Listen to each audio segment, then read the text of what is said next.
안녕하세요. 까치살모입니다. 오늘은 KDDX의 레이더에 관해서 이야기해 볼까 합니다. 솔직히 KDDX의 레이더에 대해서는 너무 많은 것이 알려져 있어서 별로 새로운 이야기거리가 없을 것 같은데요. 오늘 저는 뭘 이야기하려는 것일까요? 저는 이미 과거의 영상을 통해서 1003나 LAMD 그리고 L3의 레이더를 분석한 바가 있습니다.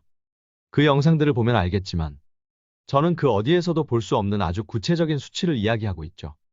그런데 KDDX의 레이더에 대해서는 업체들도 정말 많은 광고를 하고 있지만 정작 구체적인 숫자에 들어가면 명확하게 말하는 경우가 거의 없습니다. 당장 KDDX의 레이더의 성능에서 가장 중요한 게 뭘까요? 그건 당연히 적탄도미사일을 추적하는 추적 능력일 겁니다. 그럼 이 레이더가 탄도미사일을 추적할 수 있는 능력은 얼마나 될까요? 알려져 있기로는 KDDX의 레이더가 탄도미사일을 추적할 수 있는 능력은 300km라고 알려져 있습니다. 그러나 이건 어디까지나 우리 해군에서 요구한 수치이고요. 여러분도 알겠지만 우리 해군은 이지스함의 추가 건조를 원하고 있었기 때문에 KDDX가 이지스함의 성능을 뛰어넘는 걸 원하지 않았습니다. 그래서 KDDX에 요구한 대부분의 요구 조건이 이지스함보다 떨어지는 성능을 요구하게 되죠. 그래서 해군은 KDDX의 탄도미사일 추적 능력도 탄도미사일 추적 능력이 400km인 이지스함보다 떨어지는 300km를 요구하게 됩니다. 그리고 우리 개발자분들도 굳이 이걸 반대할 이유는 없었습니다. 우리 개발자분들도 이런 대형 A사 레이더는 거의 처음 만들어 보는 거라 우리가 어느 정도 수준까지 개발할 수 있을지가 미지수였기 때문에 굳이 해군이 요구한 요구 조건보다 더 높은 성능을 추구하지는 않았습니다. 그런데 솔직히 말해서 KDDX의 레이더를 개발하면 개발할수록 해군과 우리 개발자분들이 생각했던 걸 뛰어넘고 있는 것으로 보입니다. 일부러 이지스함보다 뛰어나게 만드는 게 아니라 만들다 보니 자연스럽게 그리 되어가는 것 같습니다. 우선 KDDX의 레이더는 인천급 배치3 충남급의 레이더를 확대한 거라고 알려져 있는데요. 충남급의 레이더는 2600개 정도의 소자를 가진 2m급 레이더입니다. 그러나 세부적으로 들어가면 KDDX의 레이더는 충남급과 상당히 다릅니다. 가장 결정적인 건 충남급에는 S밴드 레이더만 들어가지만 KDDX에는 X밴드와 S밴드가 들어가는 듀얼밴드 레이더입니다. 그럼 X밴드는 KDDX에서 어떤 역할을 할까요? 지금 미국의 이지스함은 마스트맨 상단에 AN/SPQ-9이라는 회전식 X밴드 레이더가 탑재되어 있고 우리의 정조대왕급에는 검독수리급 고속정에 들어가는 국산 X밴드 레이더인 SPS-560K가 탑재되어 있습니다. 이 레이더들이 들어가는 건 결론은 이지스함에 들어가는 SPY-1 레이더의 해상도가 떨어지는 걸 보충하기 위해서입니다. 러시아에는 클럽 대한미사일이라는 미사일이 있는데요. 이 미사일은 순항비행 중에는 암속 비행을 하고 마지막 최종 단계에서 탄두만을 분리해서 발사해서 탄두만 음속을 넘게 해서 공격하는 방법을 사용합니다. 문제는 탄두가 음속을 넘는 게 문제가 아니라 SPY-1 레이더 같은 S밴드 레이더들이 분리된 탄두와 미사일의 몸체를 구분하지 못한다는 점입니다. 그래서 어떤 게 진짜 탄두인지 구분할 수 없다는 겁니다. 그래서 미국은 이지스함의 마스트맨 상단에 별도의 X밴드 레이더를 달고 있는 것이고 우리의 정조대왕급도 마스트맨 상단에 X밴드 레이더를 달고 있는 겁니다. 한마디로 부족한 해상도를 보충하기 위해서인 겁니다. 그래서 우리 해군은 KDDX에도 S밴드 레이더와는 별도로 X밴드 레이더를 달아달라고 합니다. 그런데 이게 재미있는 게 이 레이더는 재원상 성능이 탐지거리 20km에 불과합니다. 그게 당연한 게 클럽 미사일의 다트 탄두만을 구분하면 되는 것이고 클럽 미사일이 분리되어서 다트 탄두를 발사하는 건 공격 대상으로부터 20km 정도 떨어지는 위치이기 때문입니다. 그래서 솔직히 저도 KDDX의 X밴드 레이더의 탐지거리가 20km라고 생각을 했습니다. 그런데 알면 알수록 그게 아니더라고요. 우선 KDDX에 탑재된 X밴드 레이더의 크기입니다. 레이더의 크기가 얼마나 작기에 탐지거리가 20km밖에 안 될까요? 결론부터 말하자면 KDDX의 X밴드 레이더는 KF-21 보람의 전투기의 레이더를 거의 그대로 이식한 레이더입니다. 이 레이더는 레이더 소자 숫자가 1024개로 KF-21의 레이더와 거의 같은 크기의 레이더입니다. 그런데 여러분은 이 레이더의 탐지거리가 20km라는 게 믿어지시나요? 당연하지만 그럴 리는 없습니다. 당장 스텔스기를 탐지하는 기준점으로 잡는 게 RCS 0.1입니다.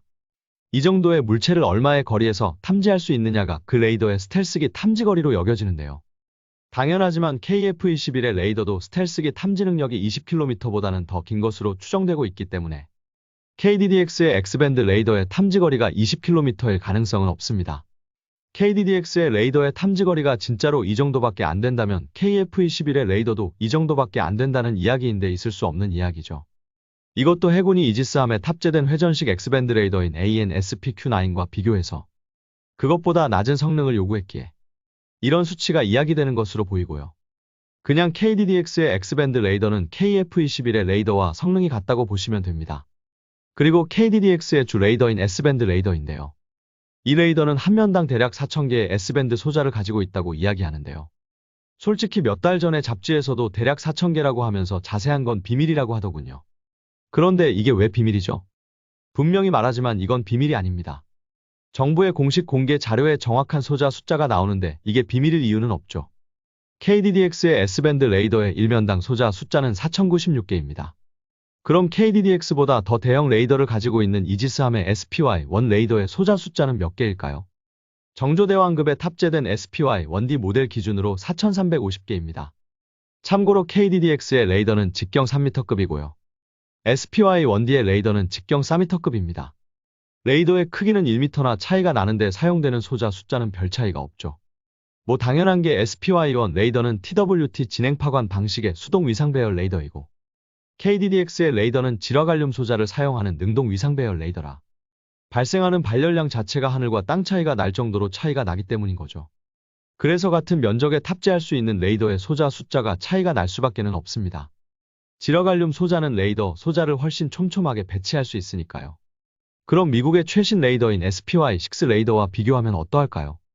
SPY-6는 지금 이지스함에 적용되는 대표적인 모델이 알레이버크급 플라이트 3에 탑재되는 SPY-6 V1 모델이 있고요. 기존 이지스함들을 개량하기 위한 모델도 제한 중인데요. 이 모델은 SPY-6 V4 모델입니다. 기본적으로 V1 모델은 우리의 KDDX보다 함선의 크기도 크기 때문에 당연히 레이더도 더 크고요. 그래서 소자 숫자도 5,378개로 우리 KDDX보다 더 많습니다. 그러나 만일 우리의 세종대왕급이나 정조대왕급이 SPY-6 레이더로 개량을 하게 되면 V4 모델이 적용되는 건데요. V4 모델은 3,456개입니다. 당연히 우리 KDDX보다 더 대형이고 더 큰 레이더를 지닌 알레이버크급 플라이트 3보다는 레이더가 작을 수밖에는 없습니다만 기존 이지스함과는 비교 대상이 안 되고요. 기존 이지스함이 능동위상 배열 레이더로 개량을 한다고 해도 KDDX보다는 성능이 떨어질 수밖에는 없는 겁니다. 그리고 정조대왕급에 탑재된 SPY-1 레이더에 비해서 KDDX의 레이더는 그 해상도가 30배 이상 차이가 나는데요. 이게 차이가 나는 이유가 단순하게 수동위상 배열 레이더이고 능동위상 배열 레이더여서 차이가 나는 게 아니라요. 데이터의 처리 방식 때문에 이런 차이가 납니다. 기존 A사 레이더들은 처리 장치의 처리 능력이 떨어지기 때문에 기본적으로 A사 레이더이지만 각 소자의 신호를 개별로 처리하는 게 아니라요. 일종의 아날로그 신호로 신호를 변환해서 한꺼번에 처리하는 방식을 사용합니다. 이리 해야만이 처리 장치가 정보를 전부 처리가 가능하기 때문이라고 해요. 그러나 지금 KDDX의 방식은 A사 레이더 중에서도 3세대 방식이라고 하는데요. KDDX의 처리 장치는 엄청난 정보 처리 능력이 있기 때문에 그 많은 소자의 정보를 아날로그로 변환하지 않고 디지털 신호로 그대로 받아서 개별 처리를 해버립니다. 한마디로 처리 용량의 차이 때문에 가능한 방식이고요. 그래서 SPY-1 레이더에 비해서 KDDX의 레이더의 해상도는 30배 이상 뛰어나다고 합니다. 그리고 재미있는 점은 각 레이더가 사용하는 전력량인데요. 우리나라의 KDDX는 완전 전기 방식의 추진 시스템을 도입하기로 확정했죠. 그럼 우리 KDDX의 추진 시스템에서 생산할 수 있는 최대 전력량이 얼마일까요? 현재 제가 알기로는 KDDX가 생산할 수 있는 전력량은 74MW입니다. 참고로 이지스함의 SPY-1 레이더가 사용하는 전력량은 최대 6MW라고 알려져 있습니다. 그럼 우리의 KDDX의 레이더가 사용하는 전력량은 얼마일까요? X밴드를 빼고 S밴드만 한 면당 최대 1.2MW라고 합니다. 사면을 동시에 가동해도 4.8MW뿐이 안 되는 겁니다. 참고로 이지스함의 SPY-1 레이더는 사면을 동시에 사용할 수 없고 최대 2면까지만 레이더를 사용할 수 있기 때문에 우리의 KDDX의 레이더가 SPY-1처럼 두 면만을 사용한다면 사용 전력량은 2.4MW밖에 안 되어서 사용 전력량이 절반도 안 되는 겁니다. 이리 사용 전력량이 차이가 나는 이유는 엄청난 발열량의 TWT 진행 파관을 사용하는 수동위상 배열 레이더와 발열량이 훨씬 적은 질화갈륨 소자를 사용하는 능동위상 배열 레이더의 차이라고 보시면 될 겁니다. 그리고 여기서 한 가지 우리의 KDDX의 레이더는 사면을 동시에 사용하는 게 가능합니다. 이게 무슨 말이냐면요. 지금까지는 사면 고정형 레이더를 가진 함선들도 레이더를 사면을 동시에 사용하는 경우는 없었습니다. 당장 인천급 배치3 충남함도 사면에 레이더를 가지고 있지만 동시에 사용할 수 있는 레이더는 이면뿐입니다. 전에 들어보니까 이걸 가지고 어떤 유튜버가 트집을 잡았다고 해요. 충남함은 레이더를 두 면만 사용할 수 있어서 성능에 문제가 있다고요. 전혀 그렇지 않고요. 기존의 다른 함선들도 다 마찬가지였습니다. 당장 이지스함의 SPY-1 레이더도 동시에 사용할 수 있는 레이더는 두 면뿐입니다. 이지스함도 3면의 레이더를 동시에 사용할 수 없어요. 그래서 충남함의 레이더가 문제가 있는 게 아닙니다. 그럼 함선들이 3면의 레이더를 동시에 사용할 수 없는 이유는 뭘까요? 솔직히 저도 처음에는 지독하게 전기를 많이 먹는 SPY-1 레이더 때문에 전력 문제 때문에 3면을 사용하지 못하는 줄 알았습니다. 당장 SPY-1 레이더가 3면의 레이더를 동시에 사용하게 되면 무려 12메가와트의 전기를 사용해야 하니까요. 그러나 충남함은 질화갈륨 소자를 사용하고 있고 질화갈륨 소자는 TWT 진행파관에 비해서 훨씬 전기를 적게 사용합니다. 그래서 전기 때문에 두 면만 사용할 수 있는 것 아니고요. 결론은 간섭 때문입니다. 3면 고정형 레이더들은 각 레이더들이 자신들이 바라보는 쪽의 90도의 각도 범위를 담당하게 됩니다. 그러나 실제로는 각 레이더들의 탐지 범위는 90도가 넘어갑니다. 그래서 서로 바로 옆에 레이더를 동시에 가동을 하게 되면 서로의 레이더들이 간섭이 생깁니다. 그래서 바로 옆에 레이더들을 동시에 가동할 수 없고 대각선에 있는 두 면의 레이더들만 가동할 수 있는 겁니다. 그런데 우리의 KDDX의 레이더는 빔 스케줄링이라는 방법을 사용해서 이 문제를 해결했다고 합니다.